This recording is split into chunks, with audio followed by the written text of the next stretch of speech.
Yeah, this is just, I'm just a little puzzled by my own treatment. I was 75 when I was diagnosed, and they said this isn't male. I was too old for stem cell.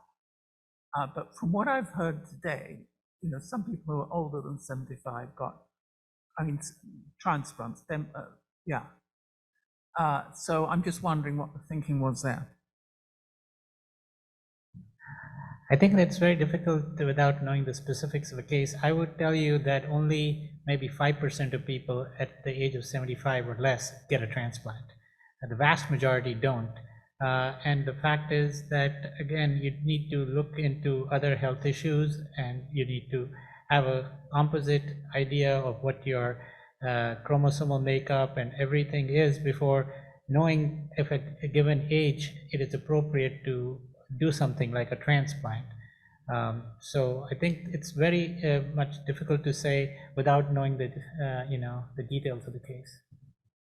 Agree. I would echo that and just say we also at Hopkins have transplanted people. I mean, I have a patient right now that's 78 that's getting transplanted. But as you just heard earlier, I mean, I have patients that are in their 60s for whom I would never transplant them because of comorbidity. And we have some, do one online question, then I'll come up to you. How many actionable, I don't know if Dr. Sedana is still with us, how many actionable mutations do we know of? Well, I think it's really limited at this point. Well, so first of all, myeloma is a disease for which there aren't that many, there's no driving mutation that is prevalent more than in about 6-7% of patients, maybe with the exception of the 1114 translocation that you've heard of, for which venetoclax has been used. Most of the other ones are in the single digits, and it's really limited by what kind of drugs are available. So you heard earlier there's MEK inhibitors, there's KRAS, there's IDH2, MEK, what am I missing? Yeah, I think that I think those are the ones. Hit but as more drugs become available, there will be more actionable mutations. But the overall prevalence of those are still in the single digits. So let me ask generally, are you optimistic about the future of treatment for myeloma? And what particular therapy are you most optimistic about? That's a loaded question. Yes, we are optimistic. I think that this is one disease where we have had tremendous progress in the last 20 years, and actually the pipeline of new agents is not thinning out. And some of the ones that are yet to get licensed are probably better than any that we have on the market today. What am I most excited about? I would say immune-based therapies. I think that certainly personalized medicine, which was the subject of this afternoon session, may have potential in the future, which we don't see today, and certainly needs to be pursued.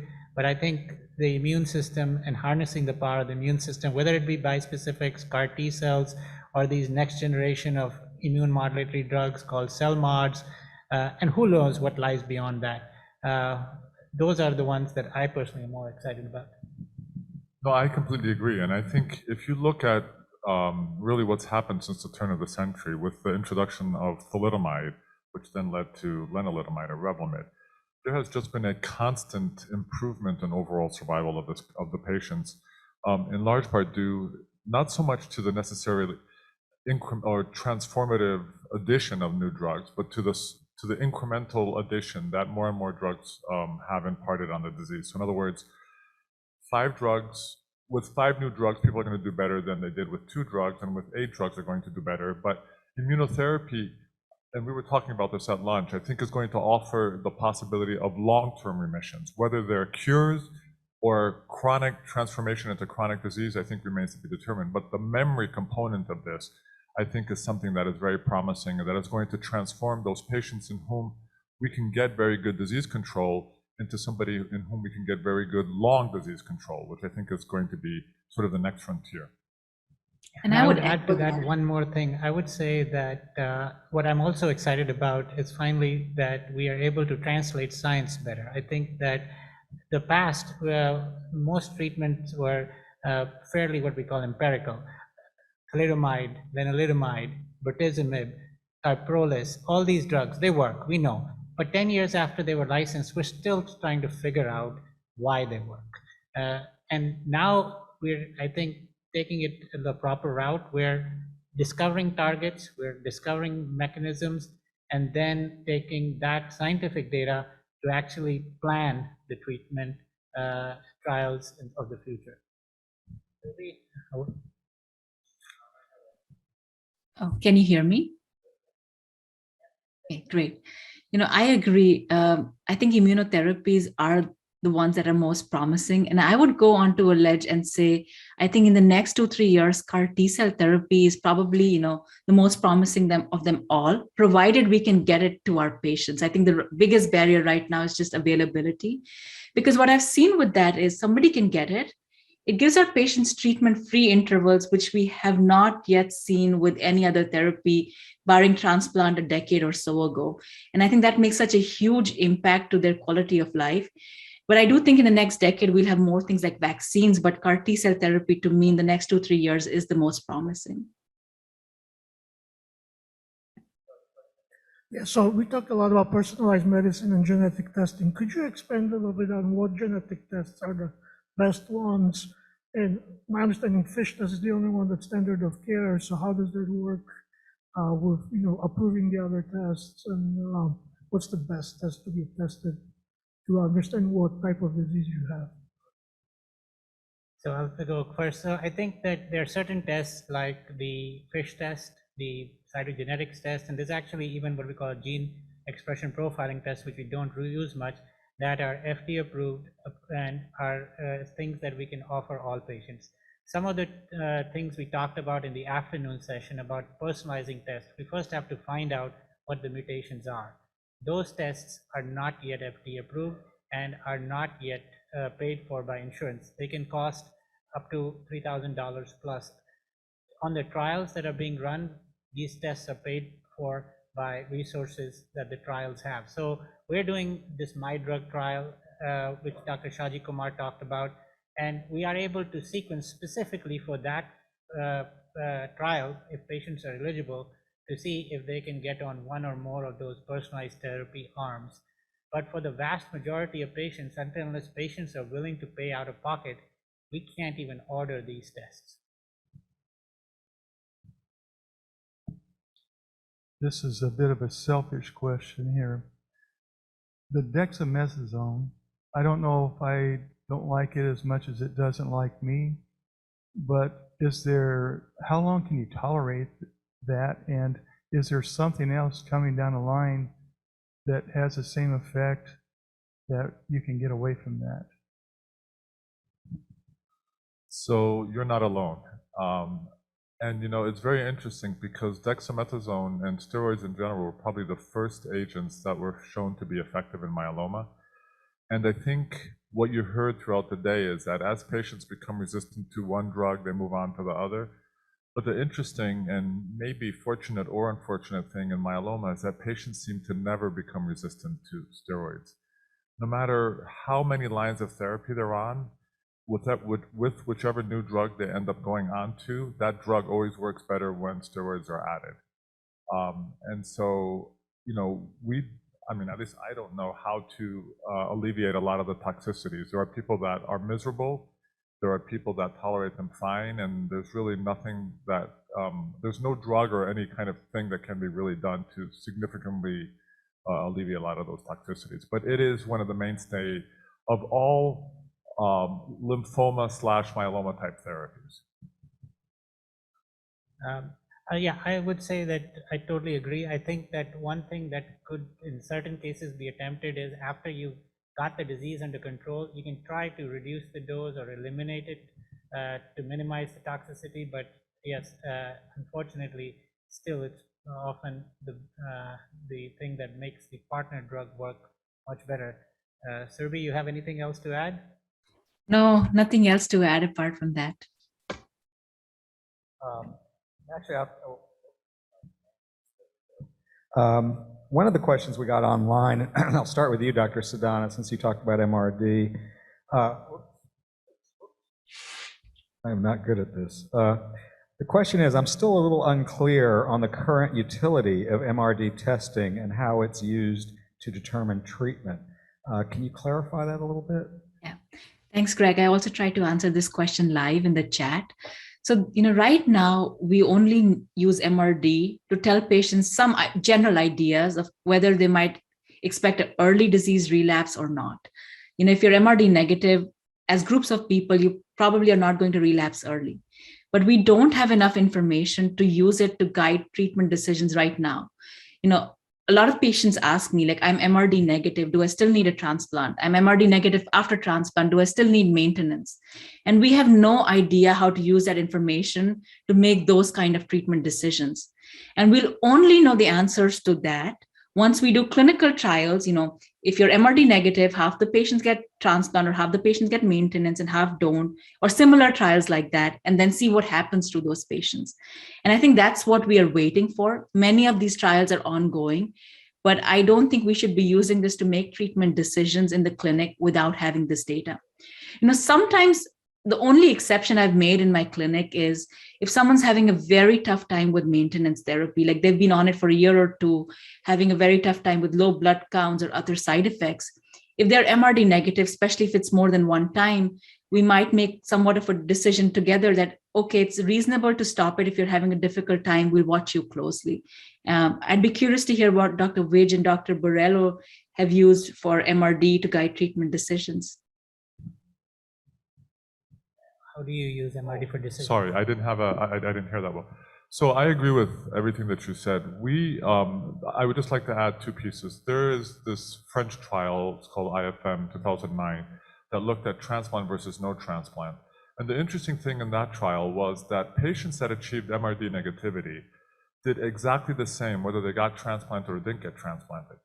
But I think to the point that you heard earlier, we are not necessarily telling patients not to get transplanted based on that, because that data hasn't formally been tested, or that hypothesis hasn't formally been tested. But I think if somebody is in their 70s and is MRD negative and has good risk disease, it would be a valid argument to say, and we've started to do this, as long as they can continue to be tested and maintain their MRD negativity, it is probably reasonable to just follow them off of transplant. We also, the vaccine trial that I mentioned to you, we now have a randomized trial, and we are using MRD to determine eligibility. So again, from the IFM 2009 trial, the patients that were zero or had less than 100 copies of cells per 1 million cells analyzed did very, very well. Once you started getting more than 100 cells, that's when the relapse rate started to get worse. And so this eligibility, one of the eligibility criteria for the vaccine trial that we have is that we're taking patients that have more than 100 copies and are in a complete remission as an eligibility criteria, because we want to make sure that we study a patient population that has a relatively shorter progression-free survival compared to people that are going to do really well. Yeah, I agree that for me, it's just for prognostic purposes. I haven't been using it for decision-making in the rare situations, as you described, on a case-by-case basis. It could help make a decision that we're struggling with, but it's certainly not part of a systemic decision-making process. Another online question. Is there any way to assay or quantify T-cell exhaustion prior to use of immunotherapy? So there is, but it's not FDA approved or there are a lot of parameters that have been looked at so far in terms of understanding what T-cell function is. And this becomes very, very complicated. It is quantifiable, but I'm not sure that it's necessarily actionable right now. What we have been doing with our immunotherapy trials has been to go in the reverse, to find patients that responded compared to those that didn't, and then look to see what the health of the T cells was at the time that they entered into the trial and whether that correlates. And a lot of this does. But I would not at this point make any kind of clinical assumptions or prospectively use this data to determine whether to go on a CAR T cell trial or bispecific or anything else like that, because none of this has been prospectively verified. Dr. Sidana, Dr. Vidge, any comments? No, I don't have anything else to add. Yeah, Go ahead. No, I agree with what's being said. There's not one marker itself. There's a combination of markers we can use in the laboratory, but these are not ready for prime time yet. Another interesting question, which can be applied to a number of things. This has a specific example. If a genetic abnormality is found in an initial bone marrow biopsy, such as 1q gain, and it's not seen the next time a marrow is done after induction, how likely is it to recur, and does it change the risk? Yeah, I think we're still building data. So 1q is a little bit of a complex issue. 1q gain means you have 3 copies of 1q. And most people feel that 1q gain is not bad. It's 1q amplification when you have more than 4 copies that is probably bad. But there are certainly situations where you eliminate the clone, and then when it recurs, it may come back or may not. And I think we do not know honestly what the frequency of these changes is from a large database as to how they appear or disappear in what proportion. I think we're still in the early phases of deciphering that natural history. No, I would agree. And I think when we look at how resistance evolves, I think there's 2 overall hypotheses. One is that you're eradicating the dominant clone, and the subsequent clones that come up have really nothing in common with the parental one. That concept is called clonal evolution. Alternatively, and I think the second one is less likely nowadays, you don't get complete eradication of the parental clone, but because of all these new drugs, that's much less of an issue. So chances are what we're seeing is that patients are going from a 1q amplification to something else and then something else after that, and maybe even acquiring new hits as they develop and evolve in their disease. One more question here, and I'll come over there. This is a rather simple question. Why would a second transplant be needed? We were actually talking about that earlier. So this becomes also a big philosophical question. So for example, Arkansas, when Dr. Barloghi was there, traditionally had this total therapy program where everybody got 2 transplants, and they got their, it's called Tandem transplants, and they got their second transplant within 4 to 5 months after their first transplant. They have very good data. The thing that has been very interesting is that a lot of the people that have subsequently left Arkansas, not that many people have actually taken on this mantra. And so why that is, I don't know. We do not do tandem transplants, and it sounds like you don't do tandem transplants here either. In general, a second autologous transplant, we would only offer it to somebody that got at least 5 years or more out of the first one, because you have to assume that the overall benefit is going to be cut in half as a rough estimate. And so we have done second transplants, but I can tell you personally, I've probably done about 5 of them in the last 10 years. Yeah, I think that the issue of second transplant as a planned tandem transplant is something that, at least in the United States, is not being pursued. In Europe, it is still a fairly common thing. And there have been actually somewhat contradictory results from trials done in Europe and trials done in the United States. Trials done in the United States have, for most part, not confirmed that the second transplant is beneficial. Whereas European trials, especially in high-risk disease, seem to suggest that the 2 transplants do better than 1 transplant. And people have tried to look at why that may be the case. And one of the hypotheses is when people get transplants in Europe, they get not very good induction therapy. That is, the 3 or 4 months getting treatment, they get treatments that are, at least in the United States, thought to be subpar. They may get Velcade with thalidomide and Decadron. We've never used thalidomide in the United States for nearly 20 years in any great number. Whereas now in the United States, we give 4 drugs, daratumumab with Velcade, Revlimid, and Decadron. That doesn't take place in Europe. So it's possible that we are able to have eliminated the need for a second transplant because we use much better drugs beginning, whereas in Europe, they use substandard drugs initially, and they have to make up for that with doing 2 transplants. I would add to that, I agree with everything that's been said. The only rare situation I would use a tandem transplant is a very young, very fit patient with high-risk disease, such as the one I described in my talk earlier. There is some data even from the Stamina trial, which was the US trial, that maybe in high-risk disease, tandem transplant provides some benefit. And because for such patients, there's nothing else that will give them long-term benefit, we try to do everything we can, and that's the rare situation I use it in. Yeah, so I think MRD negative positive is kind of a new term for me. It sounds binary, but is it binary or is there qualitative, quantitative information behind it? And will that be used in these decisions, personalized care? So that's a very good question. So first of all, you have to, so there's two parts to that. One is how are you measuring MRD? Adaptive, that had a booth out here, or has a booth out here, uses next generation sequencing. So basically what that means is they have to go back to your original bone marrow, identify the plasma cells and identify the sequences, the DNA sequences of your plasma cells that define your malignant clone. And then basically what they do is they go back to your subsequent bone marrows in which you're in a complete remission, and they measure that.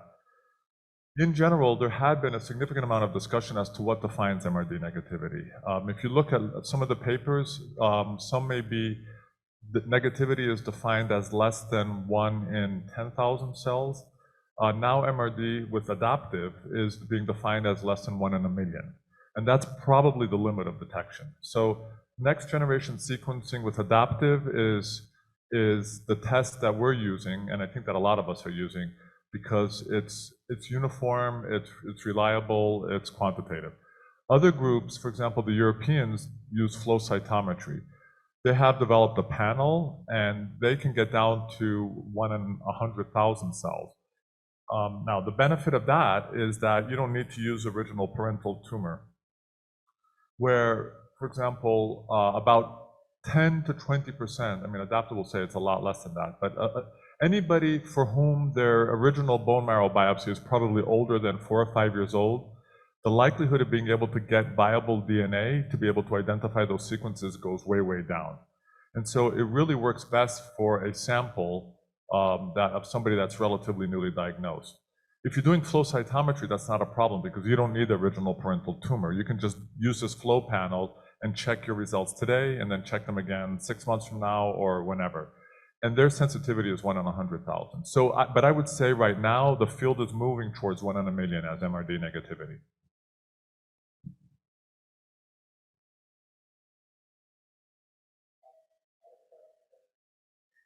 Excuse me. Another question. I'm trying to read. So the question, we have 2 questions about algorithms and how you can determine who's cured. How would you say that, why do those algorithms do not exist in myeloma, I would assume? So how specific can a prognosis on a particular individual be when you're using algorithms about prognosis of how long people might live on a particular therapy? Does that make sense? I'm trying to reformulate this question. So, you want to try? I can, The hard one. try. Yeah. So I think I define cure as, you give period for a finite period of time, you give treatment. After that, when you stop treatment, yes, a proportion of patients will relapse, but a majority of them will be cured. Without treatment, no maintenance, nothing, and they'll go back to their routine life. Maybe they'll have some side effects that are lingering, but they don't need treatment. That's true for several diseases like early stage breast cancer, lung cancer, colon cancer, even blood cancers like some leukemias and some lymphomas. That is not yet true for myeloma, I think, for the majority of patients. There is this like 5 to 10% subset of patients that always have this long survival after 10 years, but many of them are on continuous therapy. I think the only cured patients I've seen are after allo transplant, which we don't do for several reasons that have been discussed. So I think if we need to define cure in myeloma, we need to find limited duration of therapy. It can be very intense, but we have to stop it. They can't be on maintenance forever. If it's maintenance, it's long-term control. And that's my opinion. Yeah, I agree. I think that a finite period of therapy with, I think, follow up at least 15 years or 20 years without progression would be my definition of potential cure. And the thing is that we do see those even in a few patients who get transplant, autologous transplant, but it is a rarity. So we never do say to most patients that this has the potential to cure. But I have patients who are out 15 plus years from an autologous transplant without any disease. And could they relapse at year 20? Maybe. But that's what I would say. And then there's this question of what we call a functional cure, that you actually in a lot of patients can still see a small abnormality in their light chain or the M protein even 18, 20 years out. But it is that those clones never grow. They just sit there and they're returning to perhaps what we call an MGUS-like state.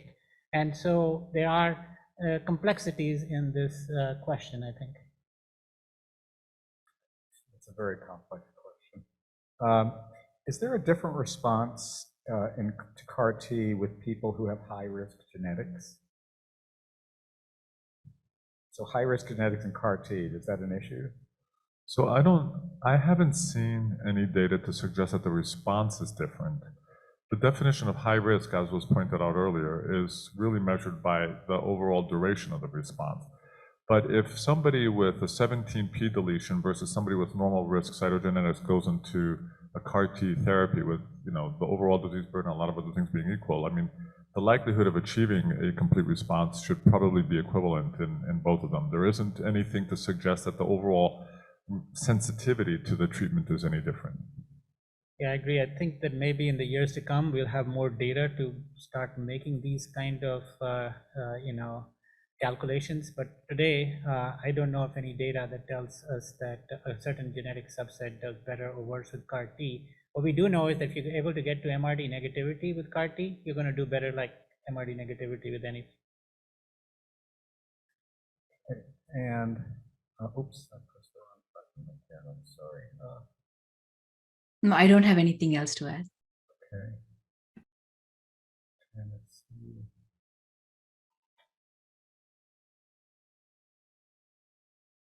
There we go, I'm sorry.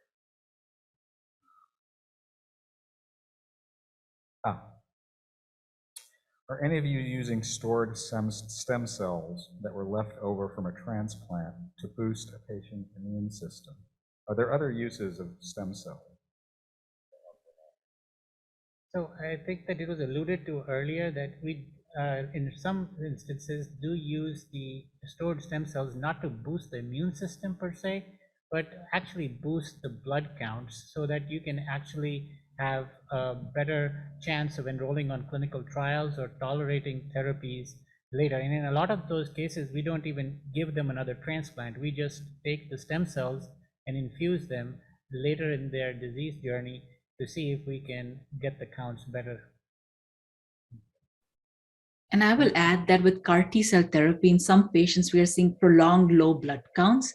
And we are also using backup stem cells that are stored for that purpose, just to boost the counts after CAR T-cell therapy. Here's an interesting question, I think.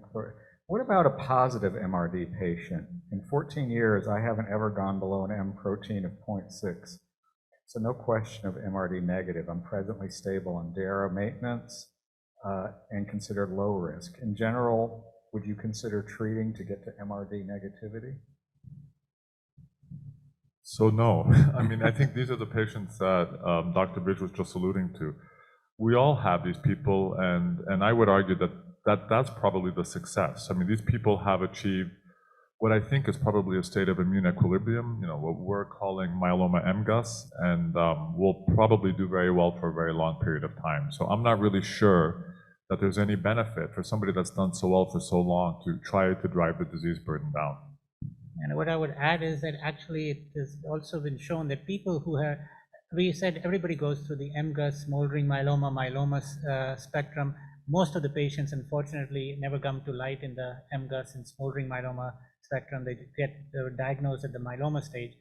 And what we also know is that people who went through this, recognized and were followed for smoldering or MGUS, they are often the ones after a transplant that their protein doesn't go down to zero.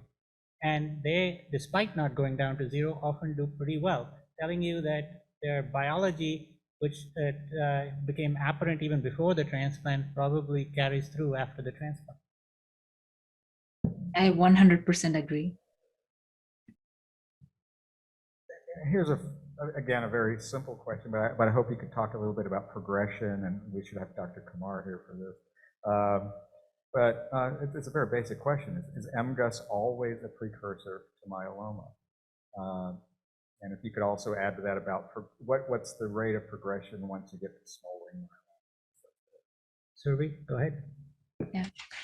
So from studies that have been done, we know that MGUS is always a precursor to myeloma, but the duration of time each patient spends in that might be very different. Some people might be there for their entire life, never progress. Some people might be there only for 2 or 3 years. While there are some risk factors we understand, like why some people progress, I think there's a lot of work to be done to understand what triggers those cells to go into a hyperproliferative state to become myeloma. But it's been well established that every myeloma is preceded by an MGUS-like stage. I would just like to add that Dr. Landgren, who is now in Miami but is from Sweden, published a very interesting paper about, well, I don't know, 10 years ago or so, looking at the Swedish registry of military recruits, where apparently they draw their blood and they store their serum, and went back and looked at a lot of these people that subsequently developed myeloma for whom they had the serum, and they could detect abnormalities in the serum-free light chains in certain cases up to 10 years prior to their development of myeloma, confirming this hypothesis that we were just talking about, that in fact there is this MGUS stage preceding myeloma, although it may not be clinically detectable. The conversion is actually due to a bunch of genetic hits, and this has been also very well defined. And there are some patients that develop genetic hits, and there are some patients that don't. And why some do and why some don't is unclear, but clearly developing them will increase your likelihood of accelerating to myeloma quicker. And somewhat related to that, and somebody asked me, and I'll have to bring next, I promise. Why is it that some people are monitored every 3 months and some every 6 months and so forth? What is the decision-making process about how often people with MGUS or smoldering are monitored? Again, Surbi, you came from the Mayo Clinic where a lot of this work was done. Go ahead. I think it depends on what your risk stratification is. When we know nothing about a patient, we're seeing them for the first time, we don't really know how they'll be progressing. So those patients, we might just bring them back in a month or 2 to see their rate of progression. But after that, if they're MGUS, especially if they're low risk MGUS, then we might just see them back once a year, or maybe not even after a few years. If they're smoldering myeloma, we'll probably see them every 3 to 6 months. If they've been stable, on 3-month follow-up for a long period of time, we might see them every 6 months. So I think it's not just a snapshot in time. It's really the trajectory of a patient that tells us a lot more about how they're going to do in the future, and that tells us how frequently we'll monitor them. And I think paradoxically, with smoldering myeloma, and probably true with MGUS as well, the longer you go without transforming, the lower your risk of transformation becomes. So if you take all smoldering myeloma, it's 10% a year for the first 5 years. But if you make it out 5 years without progressing, the next 5 years, it's down to 3% a year. And then if you go out 10 years and you don't progress, then your chance of developing myeloma is 1% a year. So in fact, you can actually, as Surbi said, start out with a little more intensive monitoring, but as you go further out, your risk is not increasing, it's going down.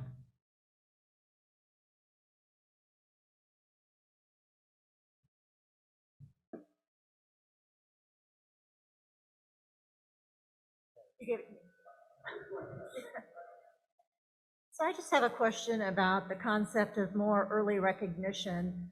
Why aren't tests run on more of the general population to try to determine if they're at this risk for MGUS? I understand it's a very inexpensive test.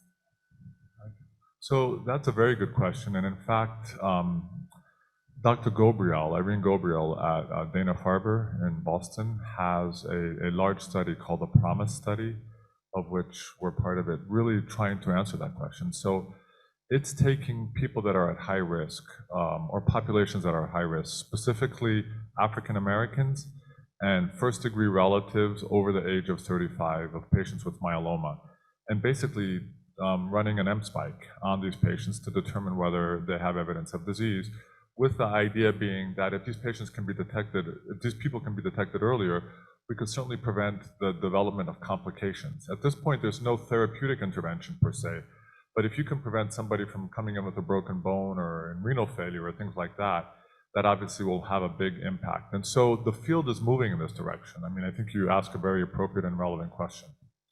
Yeah, I think that this is something that's not only unique to myeloma, but to a lot of different cancers. This is what we call the lead time bias as well. So the thing is that we have technologies in a number of cancers to detect it at a very early stage. For example, ovarian cancer, do CA-125 or do ultrasounds and all.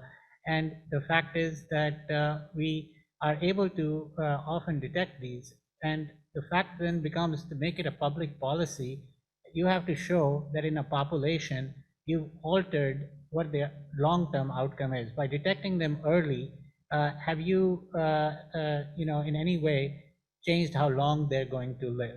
And I think that, yes, for a given individual, it matters for them that their disease is detected early, and possibly also may help them. But when you have to make a public policy decision, you need to have hundreds and maybe millions of people tested and show that the population that was tested not only had it picked up earlier, but that something you did made them live longer. And so I think those become decisions on, what's public policy, or is it the individual who matters more? And I'd just like to add, there's a study ongoing in Iceland called the iStop-MM study, in which they are screening a large proportion of their population above a certain age. And based on what they find, they would intervene if it's high risk or not. And I think those studies would inform in the future, along with the PROMIS study, if this is something we should be taking to a general population level.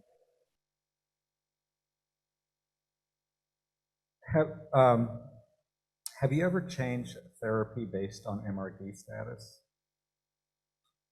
I'm beginning to. So I think this is an evolving concept, but I have had patients that are older with good risk disease for whom we've had a conversation and I have not taken them to transplant. I've had patients post-transplant 3 years on Revlimid that are MRD negative with good risk disease that we're beginning to talk about and have taken them off of Revlimid maintenance. So yes, and I think the study from Birmingham with Dr. Costa has also beginning to look at this in a formalized manner and is going to potentially change it. I mean, I think we're at a point right now with myeloma, like we are with so many cancers, where we have done so well that we can begin to talk about de-escalation. And that's what a lot of these studies are beginning to address. I think that in a given patient, in a certain circumstance, I think it is something to consider doing today.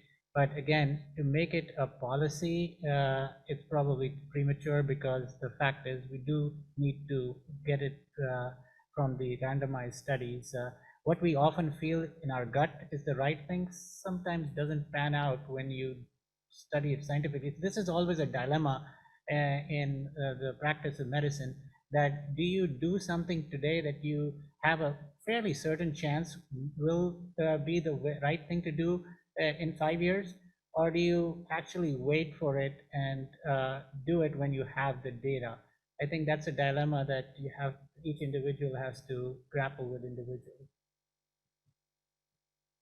I think we're exhausted with the questions now, and it's been a long day. I would just like to add one thing before we close about optimism and why we are so optimistic about myeloma. I'm not a scientist. I'm an educator and work in politics and government. So I look at these statistics a little bit differently. In 1998, there were about 40,000 Americans living with myeloma. The most recent statistics that are compiled by the National Cancer Institute end at 2017. And as of 2017, there were 150,000 Americans living with myeloma. And if you look at the trend of the preceding years, it's actually an additional 10,000 Americans every year additional Americans are living with myeloma. So you can extrapolate those statistics from 2017 to today, And you can say there are about 180 to 190,000 Americans living with myeloma. And a year from now, there are going to be 10,000 more living with myeloma. That is a great indicator of why things are getting better. They're not perfect, and they're not better for everybody, as we all know in this room, better than most. But it really is a remarkable trend. And the reason for that is because of the people you have seen today, of the work they have put in for decades on this. This isn't an overnight thing. So in closing, and we've kind of answered this before with my question that I wanted to end the day with, but I'm going to rephrase it a little bit. What is it in the morning when you get up and you go to the lab and you go treat patients? What is it that excites you about the opportunity that you can see today and in the foreseeable future? And I'll start with Dr. Vidge, and then we'll go to Dr. Borrello, and Dr. Sedana. I think the exciting thing for myself is that we, as I already have said, have got a lot of new therapies coming. This is a disease where what we do today often is not what we do in 6 months. There are some diseases where patterns of care change once in a decade or once in 5 years. In myeloma, it's like every year or two there has been a change. And so it's exciting, and the change has always been for the better. So I agree. I think we're living a revolution. This revolution has been started in 2000, and it's continuing to accelerate. I also feel very fortunate to be both a practicing physician as well as running a lab where we have been able to develop a lot of new therapies, and being at that interface and selfishly seeing patients that I think are doing well because of stuff that's coming out of our lab has also been an incredible, humbling gift that's been given to me that really gets me very excited, and looking forward to also seeing what the needs are for the subsequent generations of therapy. Dr. Sedana? Yeah, I agree 100%. I think what drove me to go into the field of myeloma was all of the new things that were coming out when I was training in the last 7-8 years. And I think it's very exciting to go to every national meeting and there is, one exciting therapy after the other. So when you go to clinic in the morning and you see a new patient, you can tell them, while we hope we can cure this disease one day, even right now, we have so many different treatment options for you. And I think that's just the most exciting thing every single day. Thank you. One great indication of that is that the big meeting every year in hematology, American Society of Hematology, Bob Kyle would tell me in the early 90s, at the big sessions of myeloma, there were about 50 people, and they all knew each other, and they were all buddies. Today, at the American Society of Hematology meeting, when it's non-pandemic times, the major myeloma session now is done twice in 2 days, same sessions done twice. And the average attendance of those 2 sessions is about 16,000 people. So that shows you, just as Dr. Sedana just talked about, young doctors want to get into this field because they know we're on the verge of something big and they want to be a part of it. 30 years ago, nobody wanted to get involved with this because you were just dealing with palliative care and there really wasn't much you could do for your patients. So it really is a remarkable, remarkable time. I want to thank you for coming. I want to thank our online audience. I want to thank our groupies that are with us all the time online. I especially want to thank our doctors. They donate their time for these. They are not, they're compensated by my wonderful company. And that's about it. So again, thank you so much. I know on behalf of Jenny, she thanks you for coming. I hope you all consider doing a HealthTree Cure Hub profile. We have a staff that will help you and make it as painless as possible. And once you have your profile, it's something that you can keep and help, and it's something that you can help each other with. And you can help patients not yet diagnosed as well. Thank you so much. Enjoy the rest of the beautiful day we have, and thank you so much for coming.